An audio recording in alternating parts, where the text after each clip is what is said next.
Well, hello everybody. Welcome to this particular webinar on the Five Conversations framework. And Tim Baker's my name, and I'll be working with you for the next hour. I just want to make sure, first of all, that I'm being heard, because sometimes I don't want to be sitting here talking to myself. So if you look over on the question box over on the right-hand side, if you could just type in the word clear, that would be really helpful, because thank you, Karen, thank you. Yeah, it sounds like it's coming across loud and clear, which is fantastic. That's great to hear. Okay, so let's get underway. So I want to talk about this framework, and perhaps I might just start by saying that this was put together in a book that I wrote a little while ago called The End of the Job Description, or The End of the Performance Review, sorry. And really, you could probably work out from my title that I wasn't really in favour of the performance review. And in fact, I haven't heard too many positive things about the performance review. And I'm going to share with you some research that I did to confirm my suspicions about the performance review. And I thought, well, you've got to replace it with something. So what do you replace it with? So my initial belief was that the Five Conversations framework was actually a replacement for the performance review.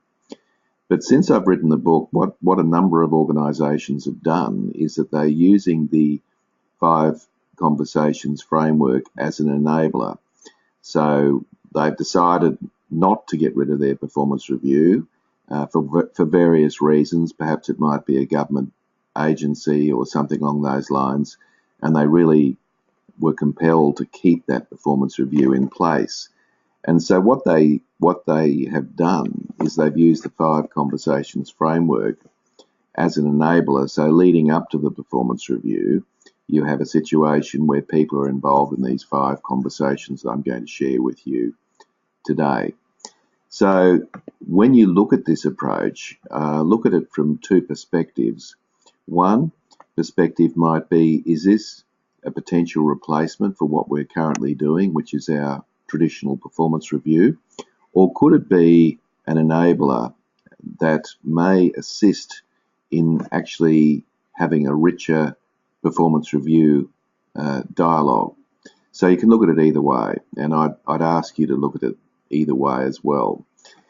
So just want to share that with you to start with. So let's look at what I'm covering in this short, sharp session. And by the way, I will be providing you with a recording of this presentation. So this afternoon I'll send you out an email with the recording, and I'll also send you out a set of slides. So you'll get both of those. So just relax. You don't need to take notes or anything like that. You'll get all that information in your inbox this afternoon at some point. The other thing I'd say to you during the course of this hour is that if you do have comments, questions, statements, whatever, just go over to the right-hand side on the question bar, and don't be shy. Just type in your question or comment as you think of it, because what I will do is I'll keep an eye on that, and if there is a question there, or as soon as there is a question there, I will answer it immediately, because obviously it's top of mind at that point. That's why you're asking it. I'd rather do that than sort of wait until the end of the presentation and that awkward response while people are thinking about what they're going to say. So go ahead and put your question in at the moment you think about it, and I will respond to it at that point. Now, I can't unmute everybody because we have so many people in this presentation. It's obviously of great interest to a lot of people. So I can't do that for obvious reasons. I just lose control and so forth. So the only way we can do this is for you to ask questions through that question box. The other thing is, if you think of something that you want to ask subsequent to this presentation, by all means send me an email, and I'm more than happy to talk with you about that. So what are we covering? There's three things essentially that we're covering during this presentation. Let's talk about the performance review, and let's talk about why it's ineffective. I don't want to spend too much time on that because I suspect that you're probably a convert to that anyway, and perhaps one of the reasons that you're in this particular broadcast. But nevertheless, it is important to understand what people are saying about it. And I also, at that stage, want to share with you what your options are in relation to performance management. In very broad terms, what you might do in terms of improving your performance management approach in your organisation. I obviously want to familiarise you with the 5 Conversations framework, which is essentially 5 conversations. So I want to share with you the rationale for why I put that together, why these conversations are so powerful, how you can use them, and what sort of questions that you might ask. And the third thing I want to do is to give you an opportunity to understand that there is actually a process involved behind the 5 Conversations framework.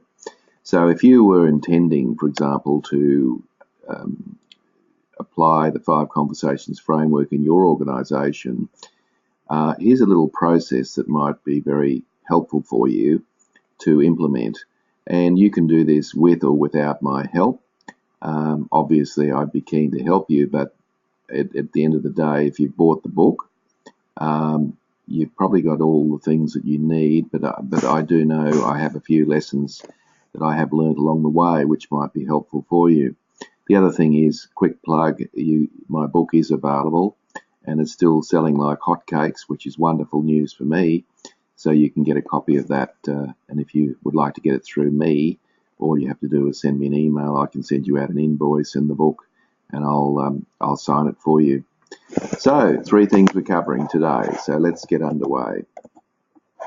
So what's wrong with the traditional performance appraisal? Now, I had an opportunity, and this is included in my book, where I spoke to several thousand HR practitioners in this part of the world, and I simply asked them the question about what their concerns were about their current performance review or appraisal. I use those terms interchangeably. And what happened is that I got 8 key themes that came back. And so it was on the basis of those 8 themes that I thought, well, there must be a better way. So essentially that's why I decided to go down that road. So one of the themes that I got, and these aren't necessarily in any order, so I'm not suggesting for a minute that the first theme, which is that that appraisals are costly, is actually the number one theme that people came up with. But I would have to say to you that it was fairly prevalent, obviously, because these are the eight key points. The thing that was concerning HR folk was that it was costing a lot of money. It actually is quite a costly exercise when you think about putting together performance reviews, because you could argue that people, spend an hour doing the review. They might spend an hour preparing for it, and I'm talking about both the manager and the employee. While they're doing that, there's 2 hours gone already, and what that means is that people can't be working on their core business. So it's actually 4 hours. If you do this twice a year, it's 8 hours multiplied by the number of people in your organisation, and multiply that by the hourly rate that people are being paid. And you'll find that it's quite an expensive exercise. That in itself is not a problem. The question is, are we getting value for money? And I would argue no, but it is a costly exercise. Not to mention that HR folk at the end of the performance review often have their busiest time, because they've got to go and chase people that haven't done it. They've got to go and chase the paperwork. They've got to deal with all the conflict that arises, and so their work's cut out during this busy time. The second thing that came through was that they can be destructive. Now, they're not always destructive, obviously, and you might argue, well, how can they be destructive? Well, where there's a lack of trust between an employee and a manager, the performance review is not actually helping that. In some cases, it's making it worse. And one of the reasons there may well be a lack of trust is because the manager's given absolutely no feedback whatsoever to his or her team members, and they save it all up for this great performance review, and obviously people are blindsided by the feedback, which is often negative, and that creates consequences later on and accusations of bullying and all sorts of things. So that becomes, that was one of the big issues that was mentioned. Another issue, another particular concern that people had is that the performance review is often a monologue rather than a dialogue. In other words, the manager has a tendency to do all the talking and employees just passively sit there and take in the information, and that's not conducive to a good conversation. And so a lot of people, as you know, have been working very hard to put training programs into place to perhaps help managers have a better performance review. And it's not really that effective because it's the tool itself that's problematic, in the sense that it's the manager who decides when it takes place. They decide how it takes place. They make the ultimate decision on ratings. They fill out all the paperwork, and it goes on and on and on. It's obvious that the manager has all the power in the conversation, and I wouldn't call it a conversation either. So that became a critically important point that came up in the research. Another one is that the whole formality of the appraisal was problematic, in the sense that it really does stifle discussion. And, the fact that someone's sitting there rating somebody and actually taking notes all the way through the presentation doesn't really lend itself to a relaxed approach, particularly if it's done in the manager's office behind the big black mahogany desk. That's not likely to lead to a conducive conversation. So the formality of the process itself was problematic, or is problematic. Another concern that people had was that the appraisal was too infrequent. Often what happens is that these occur once a year, and of course sometimes they occur twice a year, and some organisations are even looking at doing them 4 times a year.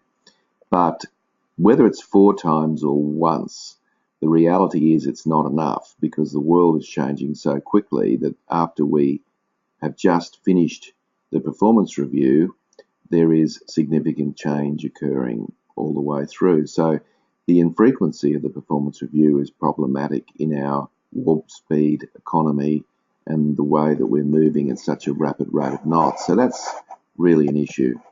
Appraisals are often perceived as an exercise in form filling.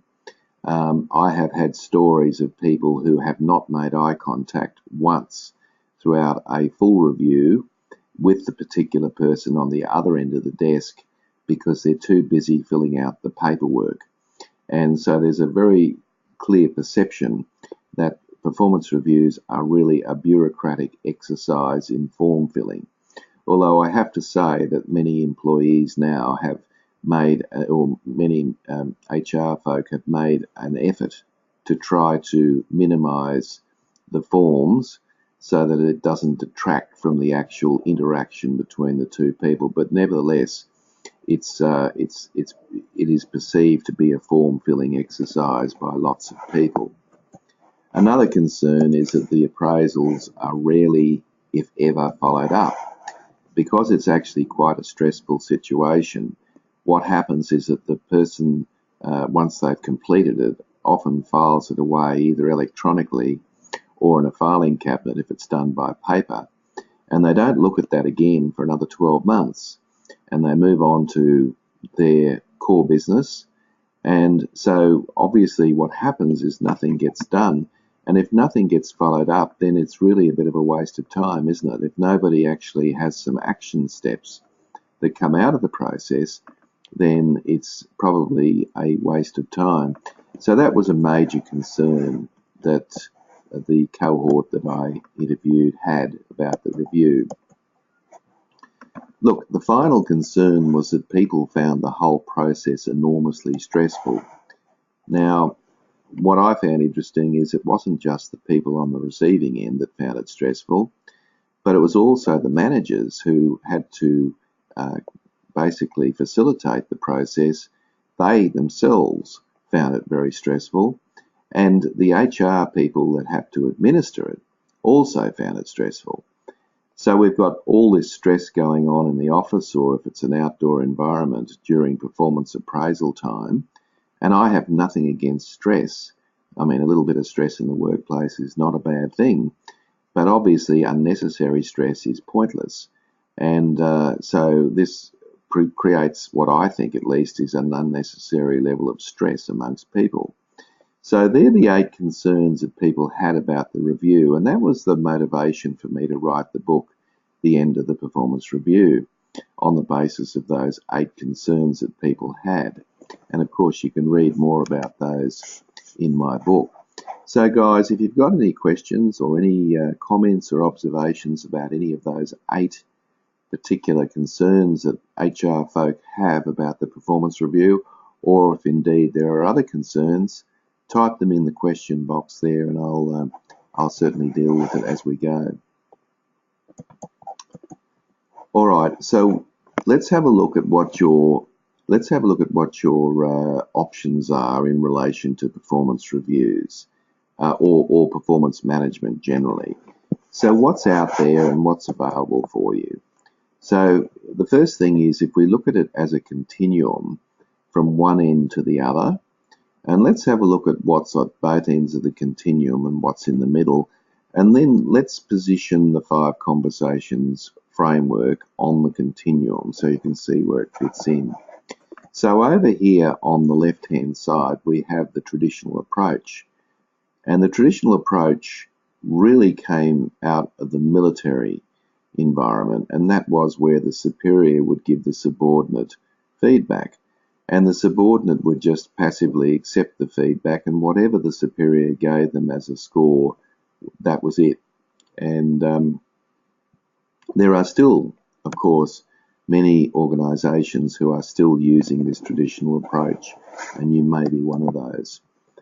In the middle of the continuum, we have a kind of discussion approach, and the 5 conversations framework fits into this aspect. So this is where we actually try to neutralise the power of the manager, and we try to create a dialogue rather than a monologue. And so that's why I put it in the middle. Now, there is another approach that's taking hold, and that is a peer group approach, where we actually use 360-degree feedback to actually make judgments about people's performance. So, for example, if we had an office of 10 people, that we would get all of those 10 people involved in the appraisal of each person in that office. So each of those people would fill out a questionnaire, and this would of course generate a report, and that the manager would facilitate a conversation with each employee around the feedback from those reports.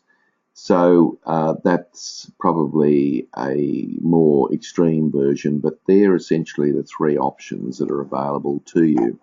Each of them have strengths and weaknesses. One of the, as I said before, the traditional approach is based on the military approach. The discussion approach is based on a relationship approach. In other words, if there's a good level of trust between a manager and employee, then the relationship approach, which is the discussion option, is possible. And of course, this approach can improve trust as well. And then on the right-hand side, it's based on teamwork. So in other words, we get feedback from multiple sources to give us some validity around why we've rated people a certain way. With the military approach, it's based on a power relationship, and what I mean by that is it's the superior that ultimately has the upper hand. They make the decision. Their decision counts, and that's that. The subordinate doesn't get much say in that matter. With the discussion approach in the middle, you can see that it's about agreement. So it's coming to some sort of an alignment around people's perspectives. And sometimes that might require an agree to disagree, as the cliche goes. But nevertheless, the emphasis is on trying to get some degree of alignment between the manager and the employee. And the Five Conversations framework is about doing that. And then over on the right-hand side, it is about multiple perceptions. And if 10 people in the office don't think that you are a good listener, whether you are or you aren't, that's certainly the perception that people are basing their judgment on. And in their mind, at least, it's reality. So the traditional approach is based on management judgment. And so the manager's view counts. In fact, that's all that counts. With the discussion approach, it's based on a mutual agreement, as I said. And with the peer group approach, it's based on peer group judgment. So you can see that you've got three options open to you. And I know that some of you in this broadcast probably are still using traditional approach. You're probably trying, like anything, to move it away from the traditional approach into the discussion approach. And maybe a small minority of you are actually using the peer group approach. So I would strongly urge a movement towards the discussion approach, and that's what the flavour of this broadcast is all about. So if you've got any questions or comments, folks, type them in at this point and I'll attempt to answer those as we go. So what I want to share with you now is the process of how the Five Conversations framework could be implemented in your organisation. Now, it's important that we do it right the first time, because obviously if you don't do it right the first time, you may not get a second opportunity. So it is important to do it well, and there are a few things that I want to share with you that will make all the difference in the world in terms of process.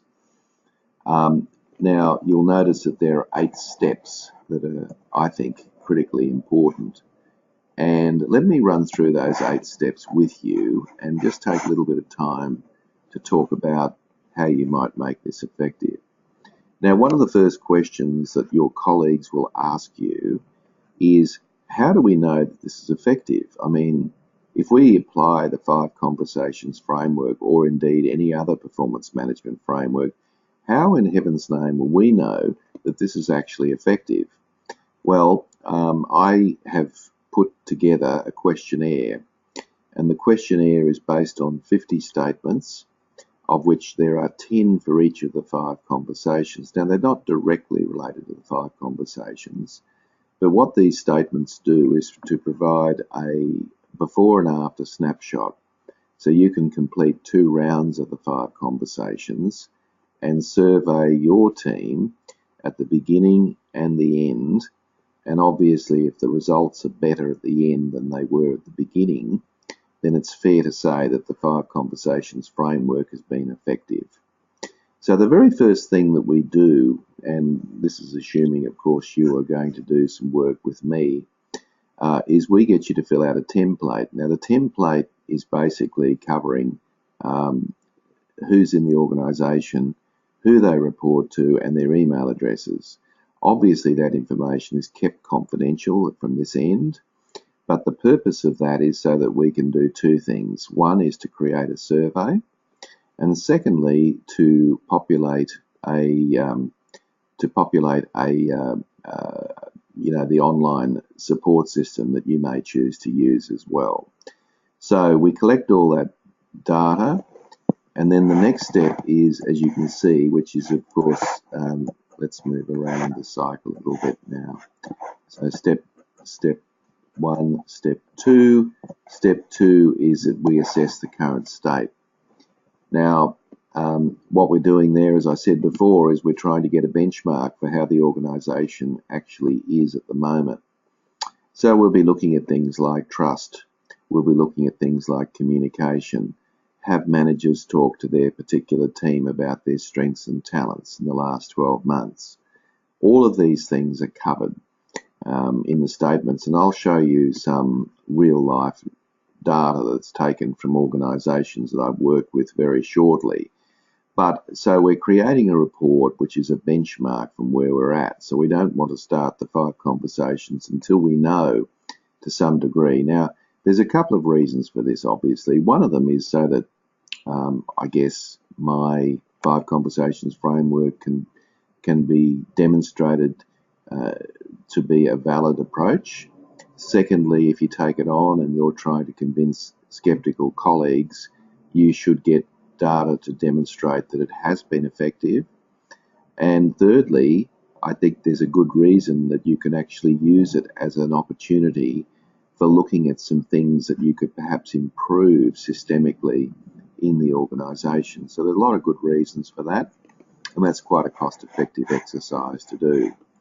So once we, and of course I should say to you that this is done online, it's done via email with 50 statements. It takes you literally no more than 10 minutes. It's all done, all the information is collected. People's responses are completely confidential. So we give people a unique key, and that key of course can be activated by using it. But the key, of course, is to protect people so that people, we can't put names to people's information. In fact, even at this end, it's impossible to determine, once somebody's filled out the questionnaire, who actually completed it. The only thing that I do know is who's activated the key and who hasn't, because obviously I need to chase up those people that haven't activated their key. So there's a number of, it's a reasonably good process, and we can do that all from this end. So it's all done at arm's length, so you don't have to worry about any of that except providing us with all the information that you need to complete that. We then have some training, and it's very, very important, and the more I've implemented the 5 conversations, the more I'm aware of the need for training. It's interesting that people, you might think, well, people should be just doing this anyway. Well, they're not. So people actually need to know why they're doing it. They need to know what the 5 conversations are. They need to understand what the questions are that are being asked. There's a whole bunch of information that's really important for managers. What I'm sharing with you is an overview, but obviously we go through this in a lot more depth in the training. But there is training at the beginning, and you might actually see the value in training for your managers, supervisors, and the people on the receiving end as well. So you can, that's something that you and I would discuss in due course. That training can be done online or it can be done face-to-face depending on where your organisation is. Then we also have a support process that I've implemented since I wrote the book, which is around webinars for each of the 5 conversations. So each of the 5 conversations is preempted with a 30-minute webinar, which is essentially to prime people for the next conversation. So we talk about the questions, we talk about the do's and don'ts, we talk about it from the perspective of both the recipient and the facilitator of the conversation. So everybody gets some information and people can opt into that. We record those webinars and you can keep that on a shared site somewhere where people can refer to them if they have missed out on attending the live presentation. So we also, depending on your organisation, do group coaching as well. So you might get a group of 4 or 5 managers together, say at the end of a certain conversation, and we talk about what's worked, what hasn't worked, and get people to share their knowledge and experience with each other. So I can talk to you about all of that, but nevertheless, there is a support system in place that I think is quite critical to the success of the program, because you will find, and I'm sure you're aware of this, that some people will struggle with this whole concept of just simply having conversations with the people they lead because they're just not used to it. So giving people a support mechanism is actually very, very important. We have an online support system that people can use, and I'd certainly be willing to show you that offline or by a go-to if indeed you're interested in looking at that process. But, at some point, you need to be able to record some of the information that comes out of these 5 conversations, because it's very rich, and it's certainly information that can be used for a whole range of organisational interventions. So the next step, of course, is to actually have those 5 conversations. So there are 5 conversations. Each of them should go for no more than 15 minutes. And each of those conversations are conducted once a month. So ideally, we get through the 5 conversations in 5 months. And look, there are some organisations that I'm working with where we're just getting through a cycle of 5 conversations over a 12-month period because they simply aren't ready for having 2 rounds of conversations over the course of a year. But ideally, I'd argue that having 10, 15-minute conversations around people's development a year, first of all, isn't a big ask, really, if you think about it. And secondly, it's going to make an incredible difference in terms of the performance in your organisation. Can you imagine if you could get everybody in your organisation to commit to 10, 15-minute conversations around people's development every year?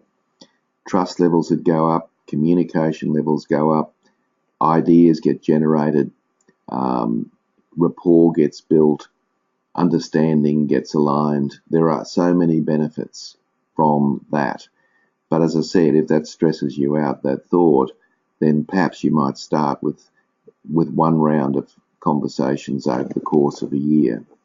And, it's not an ask to have 5 15-minute conversations every year. The next step is that you will find that anecdotally performance will start to increase, communication builds, morale builds, trust levels go through the roof. Even without measuring it, you'll be able to see it, and you'll be able to sort of pinpoint where it's occurring in the organisation. Then what happens is, ideally, at least, we have another round of the 5 conversations in that year. So you'll say, well, what do you do for the other 2 months? So if you're doing, say, 2 rounds of the 5 conversations, what are you doing for the rest of the time? Well, you've got 2 months. Sometimes you might have to have, for example, if you've got a performance review, you might do that. You might have a hard KPI conversation around meeting goals and deadlines. So you've got, and we acknowledge that most industries have busy peaks during the year, and the whole purpose of this is to try to work around that. So you can start the 5 conversations framework any time. It doesn't have to be January or even July. You could start in November, for example. So the beauty of this process is you can take off at any time that you choose to do so. But I do think that the notion of having 1 conversation a month has a lot of merit to it, because it means that everybody is doing the same thing. And from a perspective of HR, you're aware that November, for example, could be climate review month, and that we know that everybody's completing it during that month. Now, at the end of the year, or at least at the end of the 2 cycles of the 5 conversations, you can then do the survey again, which I spoke about at the beginning in step 1. And the whole purpose of that then is to be able to take a before and after snapshot and determine whether or not there has been some improvements in numbers. And I'll show you, as I said, some organisations that have decided to do this. So that keeps everybody honest with the process, and I would argue that you should be sharing these data with everybody, both managers and the particular people on the end of the conversations as well. So that's the process, and obviously we can help you with that. We can help you sell this as well. So I'm more than happy to talk to your management team give you, give them a bit of a heads up on how it all works and what some of the benefits are, because I acknowledge that you might be quite excited about it, but not all your colleagues are, because they simply don't know enough about it. So I would suggest to use me to get the ball rolling. Not that it's a difficult sell anyway, or shouldn't be at least. Now, what you're seeing, well, you'll see this on your screen shortly. It takes a little while to come up. Here we go. What you're seeing now is a summary of the data from the before and after snapshot I talked about in one organisation that I did this with, which of course will remain nameless. So if you've got any questions, guys, type them in the question box and I'll answer those as I see them.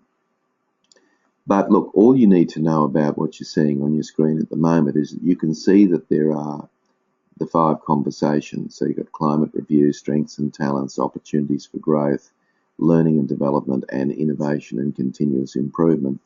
So these are the summary of the 10 statements for each of the 5 conversations.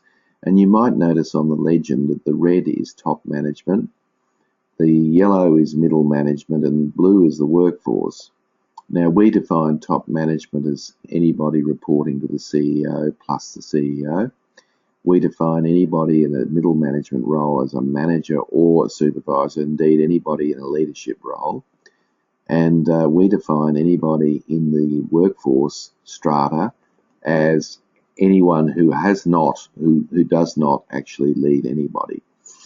So the good news about this survey methodology that I'm using is not only can we look cross-functionally, so we can look at the functions, but we can also look we can look vertically as well. So we can actually see the alignment between top, middle, and workforce.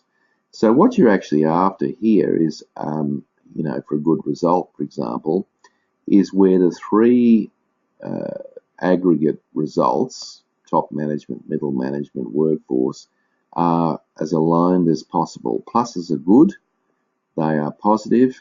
So, if you said to me, what's the perfect result for any of these 5 areas, I would say to you, one big white circle with lots of pluses in it.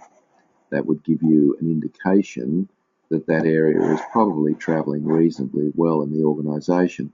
So all you're looking at now is an overview that can help you determine in those 5 areas where there's a reasonable level of alignment or misalignment between top, middle and workforce. Now, drilling down even further, you've got data here that you can actually see from an organisation I did some work with. So let me run through that with you and explain to you how this works. Again, I won't mention the organisation I did this with. It wasn't a large organisation. You'll notice at the top there is opportunities for growth, which is one of the 5 conversations. In fact, it's the 3rd conversation. You'll notice it says Q3. Q3 is the order. Now, these are all randomized when people fill them out online. And the statement that I wanted people to complete was this: I'm aware of each of my immediate team members' work-related deficiencies. Now, that was the statement that top management and middle management filled out. They only had 3 choices. They could either agree or disagree with the statement, or agree nor disagree. In other words, they could go sitting on the fence on the neither. You can also have provision for people to write comments here as well, and they do often do this. So what the question that workforce answered in this case was he or she, meaning of course my boss, he or she is aware of my work-related deficiencies. So it's the same question but filled from a different perspective. And now what you see there is the data that came out from the survey. So in the green there you've got top management, and the aggregate result there was agree. And if you have a look over on the right-hand side, you'll notice that there were 3 top managers in this team, in this organisation, and all 3 of them agreed with that statement. No one said neither agree nor disagree, and nobody disagreed with the statement. When we go to middle management, it's just as positive. As you can see, that 100%, and there were 5 middle managers in this organisation who accepted and agreed with that. Now, that's great, but what's happening at the workforce level? You'll notice it's not quite as optimistic. So you've got a situation there where it's still defaulted to an agree, but you've got 45, that's 15 out of 33 employees who agreed with the statement, 46 sitting on the fence, or 15 out of 33, and 3 disagree. Now, if you actually add up your neither and disagree, you've got 18 out of 33 people, a majority in other words, who couldn't bring themselves to agree with that statement. So when we ask people to interpret these data, the feedback we got was that, yes, it's true that managers or leaders in this organisation did know what the deficiencies were. Absolutely, they knew. So they were correct in their judgment. But the reason that the workforce wasn't quite so sanguine about that was that they did not, or the manager had not communicated with them what those deficiencies were. In other words, they kept it to themselves. They weren't giving enough feedback. So therefore, the workforce weren't confident enough to, believe that the people who led them really did know. So, you'd be expecting the second time around, after 2 rounds of the 5 conversations, that result would in fact be better. And I can tell you it was, because managers and middle managers and supervisors were compelled to have 2 conversations around opportunities for growth. So it actually improved because obviously the managers could explain to them what they thought their deficiencies were, or opportunities for growth, which I'd rather call it that. So there's some data. Here's another one for you just to have a quick look so you can see how it all works.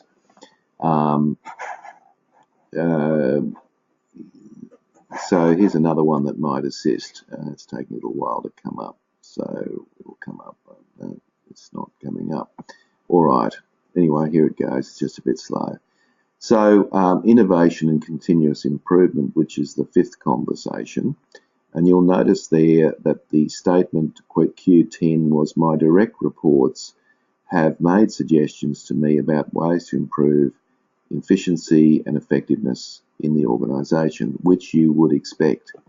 Now, you can see there that top management were very positive about that, middle management were less positive about that, and workforce were even less positive about that. So obviously there's room for improvement here, and the room for improvement can be done obviously by implementing a conversation around innovation and continuous improvement, or at least doing it twice.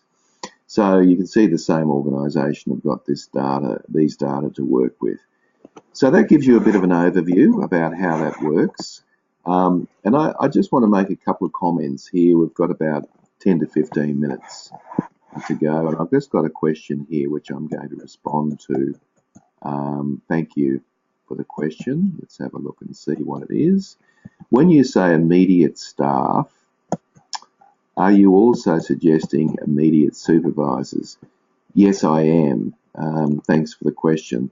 So what we're doing is we're giving people an opportunity to make comment about their manager, or should I say the person that they report to, because ultimately they're the ones that are going to be having the conversation. So thanks for the question. And of course I can explain that in more detail to you offline as well. So I just want to talk a little bit about this provocative statement that I've made here. I've got another question here which I'll respond to. Okay.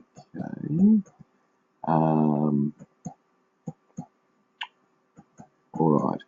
When you say they are not aware of the deficiencies, does it also mean that they are being asked about their supervisors or just workmates? No, they're talking about their supervisors. The argument is, thanks for the question, the argument is that the supervisors themselves should be giving feedback regularly. That's one of the tenets of this. And if they're not, then it's probably likely that the workforce aren't aware that their supervisor knows what their deficiencies are, because they haven't had enough feedback. So even though the manager or the supervisor may know, because they haven't communicated that to their employees, it's likely that the employee is going to be unsure about answering that question. So the roles people play in organisations are more important than the jobs they do. There's a provocative statement for you.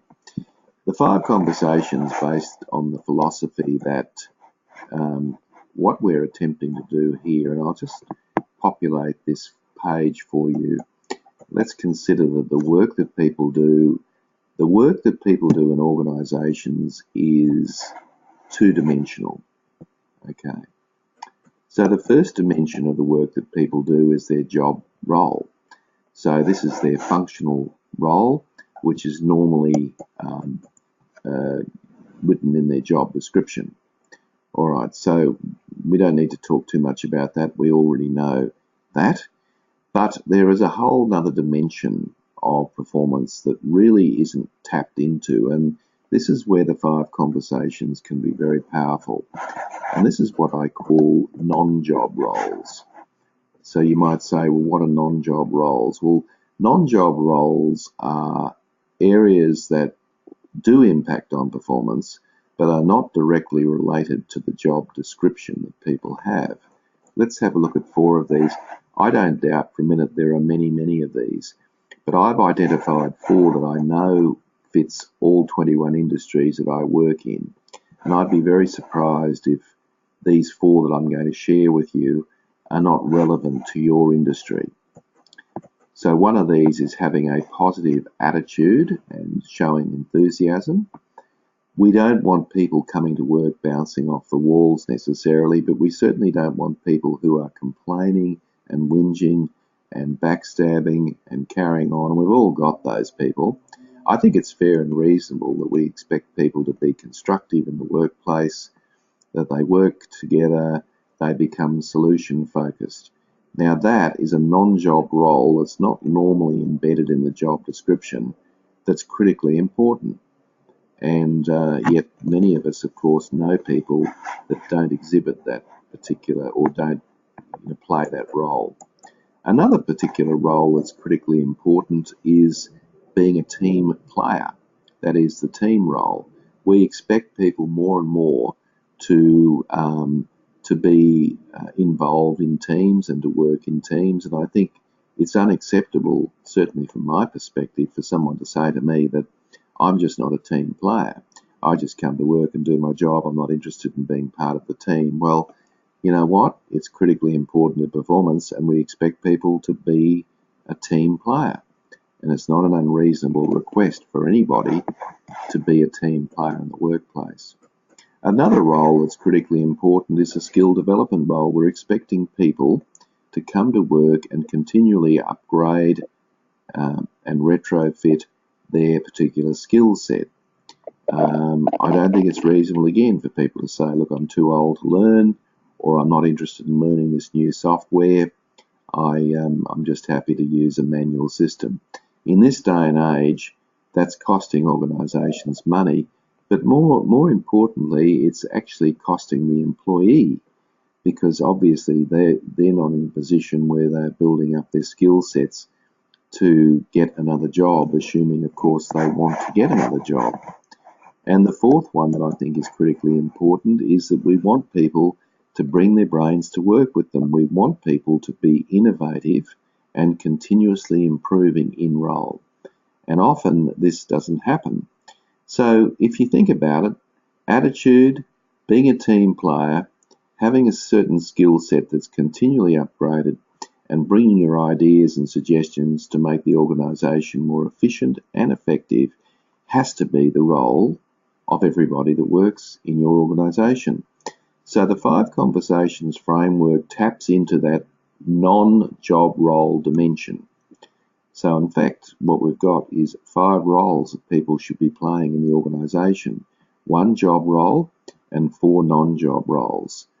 Because imagine your organisation if everyone had a rotten attitude, they were individuals and they weren't team players, nobody wanted to improve their own skill set, and nobody had any suggestions for making the organisation efficient and effective. I don't care how good their technical skills are, that's not going to be a very productive workplace. So you can see the value and importance of the non-job roles, and you can read more about that in my book at the end of the job description. So just to highlight this, a survey by Warner was done in 2014, and he basically asked managers to identify what the number 1 job attribute they were looking for in their employees. This was done across several continents, across 20-odd industries. So this isn't specific to one culture or one organisation type. And if you cast your eyes down that list there, you'll notice that there are 10, in terms of frequency, these are the 10 things that people came up with.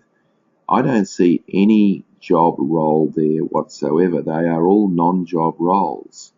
Enthusiasm and communication, honesty and so forth, these are all critically important.